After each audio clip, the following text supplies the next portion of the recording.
Hi all, അസ്സലാമു അലൈക്കും. ഞാനിന്നൊരു ഇഫ്താർ സ്നാക്കാണ് ചെയ്യുന്നത്. 2 ദിവസം മുമ്പ് ഞാൻ ബീഫ് ടാക്കോസിൻ്റെ റെസിപ്പി ആഡ് ചെയ്തിട്ടുണ്ടായിരുന്നു. അപ്പം ആ ടാക്കോ ഷെൽസ് ചെയ്ത കുറച്ച് മാവ് ബാക്കി ഫ്രിഡ്ജിലുണ്ടായിരുന്നു. അപ്പോൾ ആ മാവ് വെച്ചിട്ട് ഇന്നൊരു സിമ്പിളായിട്ടുള്ളൊരു ഇഫ്താർ സ്നാക്കാണ് ചെയ്തത്. വളരെ പെട്ടെന്ന് തയ്യാറാക്കാൻ പറ്റുന്ന ഒരു 1 ബൈറ്റ് സ്നാക്കാണിത്. അപ്പം നമുക്കിതെങ്ങനെയാണ് തയ്യാറാക്കുന്നതെന്ന് നോക്കാം അല്ലേ. ഞാനിപ്പോൾ ചിക്കൻ്റെ ഒരു ബ്രസ്റ്റ് പീസാണ് ഇവിടെ എടുത്തിരിക്കുന്നത്. അതിനെ ഈ ഒരു സൈസിൽ കട്ട് ചെയ്ത് വെച്ചിട്ടുണ്ട്. എന്നിട്ട് അതിലേക്ക് 1 ടീസ്പൂൺ ഇഞ്ചി വെളുത്തുള്ളി പേസ്റ്റും 1/2 ടീസ്പൂൺ മഞ്ഞൾപ്പൊടി, 1 ടീസ്പൂൺ മുളക് പൊടി, 1/2 ടീസ്പൂൺ കുരുമുളക് പൊടിയും 1 നുള്ള് ചെറിയ ജീരകപ്പൊടിയും ആവശ്യത്തിന് ഉപ്പും ചേർത്ത് മാരിനേറ്റ് ചെയ്ത് വെക്കാം. ഇനി ഒരു പാനിലേക്ക് ഒരല്പം ഓയിൽ, ഏകദേശം 1 ടേബിൾ സ്പൂൺ ഓയിൽ ആഡ് ചെയ്ത് നമുക്കിതൊന്ന് ഫ്രൈ ചെയ്തെടുക്കാം. ബ്രസ്റ്റ് പീസ് ആയതുകൊണ്ട് തന്നെ ഒരുപാട് നേരം നമുക്ക് ഫ്രൈ ചെയ്യേണ്ട ആവശ്യമില്ല. ജസ്റ്റ് 3 മിനിറ്റ്, മാക്സിമം 3 മിനിറ്റ് കൊണ്ട് നമ്മുടെ ഈ ചിക്കൻ ഫ്രൈ ആയി കിട്ടും. അപ്പുറത്തും ഇപ്പുറത്തും തിരിച്ചും മറിച്ചും ഇട്ട് നമുക്കിത് ഫ്രൈ ചെയ്ത് മാറ്റി വെക്കാം.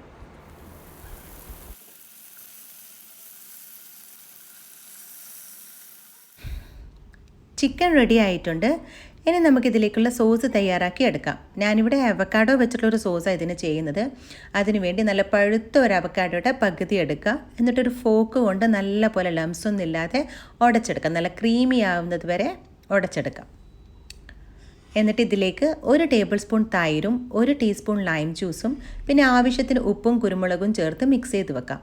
അപ്പം നമ്മുടെ ക്രീമി ആയിട്ടുള്ള അവക്കാഡോ സോസ് റെഡി ആയി കഴിഞ്ഞു. ഇനി നമുക്കിതിൻ്റെ ബേസ് തയ്യാറാക്കിയെടുക്കണം. അതിനുവേണ്ടി ടാക്കോ ഷെൽസ് ചെയ്തപ്പോൾ ബാക്കി വന്ന മാവാണ് ഞാൻ യൂസ് ചെയ്യുന്നത്. ഇനി ഇതിൽ നിന്നൊരു ബോൾ എടുത്ത് നമുക്ക് നല്ല തിന്നായിട്ട് പരത്തിയെടുക്കാം. എത്രത്തോളം നേർങ്ങനെ പരത്താൻ പറ്റുമോ അത്രത്തോളം നേർങ്ങനെ പരത്തിയെടുക്കാം. നിങ്ങളെൻ്റെ ബീഫ് ടാക്കോസിൻ്റെ വീഡിയോ കണ്ടിട്ടില്ലെങ്കിൽ ഞാനതിൻ്റെ ലിങ്ക് ഇതിൻ്റെ ഡിസ്ക്രിപ്ഷൻ ബോക്സിൽ ആഡ് ചെയ്യുന്നുണ്ട്. അപ്പോൾ അതിൽ ഈ മാവിൻ്റെ കറക്റ്റ് ഡീറ്റെയിൽഡ് റെസിപ്പി ഉണ്ട് കേട്ടോ. വളരെ തിന്നായിട്ട് ഇതുപോലെ നല്ല നേർങ്ങനെയായി പരത്തിയതിന് ശേഷം ഒരു ഫോക്ക് കൊണ്ട് ഫുള്ളായിട്ടും കുത്തി കൊടുക്കുക. എന്നിട്ട് ഇതുപോലത്തെ ഒരു കട്ടർ ഉണ്ടെങ്കിൽ കട്ടർ കൊണ്ട്, അല്ലെങ്കിൽ സ്റ്റീലിൻ്റെ ഗ്ലാസ് കൊണ്ടോ മൂടി കൊണ്ടോ ഇതുപോലത്തെ ചെറിയ ചെറിയ റൗണ്ട് സർക്കിൾസ് ആക്കി കട്ട് ചെയ്തെടുക്കണം.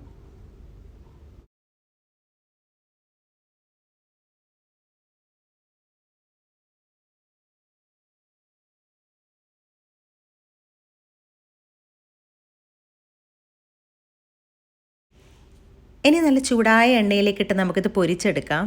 ഇത് പൊരിക്കുന്നേരം പെട്ടെന്ന് ഹൈ ഫ്ലെയിമിലിട്ട് പെട്ടെന്ന് പൊരിച്ചെടുക്കരുത്.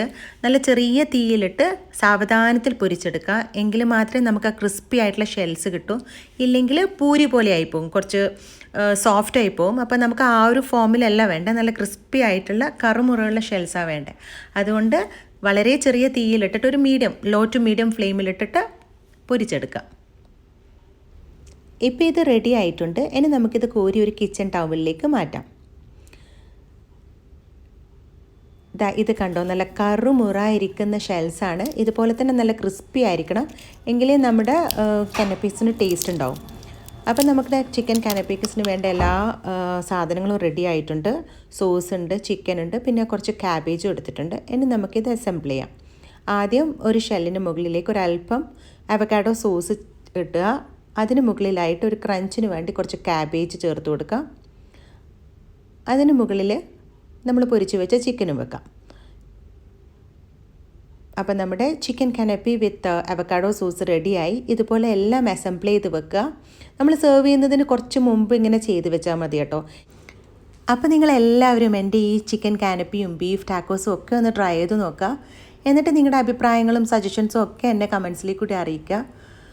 നിങ്ങൾക്ക് എൻ്റെ വീഡിയോയും റെസിപ്പിയും ഇഷ്ടപ്പെട്ടെങ്കിൽ ലൈക്ക് ചെയ്യുക, കമൻറ്റ് ചെയ്യുക, സബ്സ്ക്രൈബ് ചെയ്യുക. അതുപോലെ തന്നെ ഫ്രണ്ട്സിനും ഫാമിലീസിനും ഒക്കെ ഷെയർ ചെയ്ത് സപ്പോർട്ട് ചെയ്യുമല്ലോ. അപ്പോൾ ഇൻഷാ അല്ലാഹ് അടുത്ത വീഡിയോയും റെസിപ്പിയുമായി വീണ്ടും കാണുന്നത് വരെ take care and stay blessed.